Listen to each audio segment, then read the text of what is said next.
ang sinasabi na yan nila Adyong na mga lick-ass talaga, no? Kasi si Adyong magnanakaw yan eh. Yeah. No? Na ano siya eh, ilan yung bilyon-bilyon ang nanakaw ng hayop na yan. Hoy, Adyong, magnanakaw ka. Gosh, where do I even start? Where do I even start? No, yung mula yung sinabi ni Congressman Erice, yung budget, yung hindi niya nagawa yung trabaho niya, 'di ba? Hindi niya tinignan yung budget na yan mula nung umupo siya. Tapos ano pa, no, yung plunder, pagkatapos yung pakikipagkunsyabahan sa CPP. 'Di ba? Tuloy-tuloy very serious offenses. The reasons for impeaching Bongbong Marcos are very real and very serious. Pero sa Vice President, this is just a side note because I just want to get to my main point being very dangerous yung sinasabi ni Bongbong Marcos that I am untouchable. You cannot touch me. Pwede ko kayong iputan, pwede ko lahat gawin ko sa Pilipinas, but you cannot touch me. That's the message. That's exactly what Claire Castro is saying.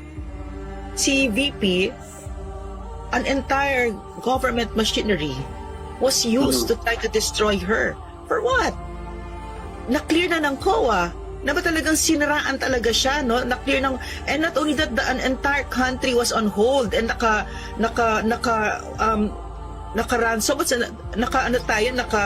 nakapreso tayo habang sinisiraan nila si Vice President because staggering amounts were used to try to destroy the Vice President. Kasama na yung AIX, yung tupad. Instead of it going to nation building, it was given to dole-outs and bribery and buying of loyalty.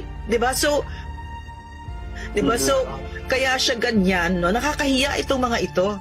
Parang hindi na ba uso ang hiya ngayon? Parang ganun.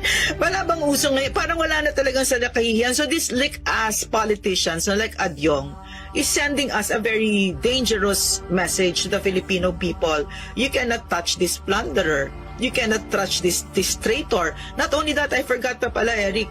On top of that, no, he surrendered the sovereignty of the Filipino people by surrendering a Filipino citizen to a foreign court. That's treason.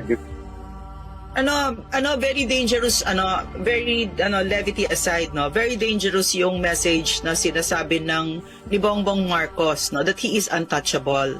No, kasi with the Vice President, no, yeah, she is an impeachable officer, etc., etc. But okay, put it aside first, no. The reasons for impeaching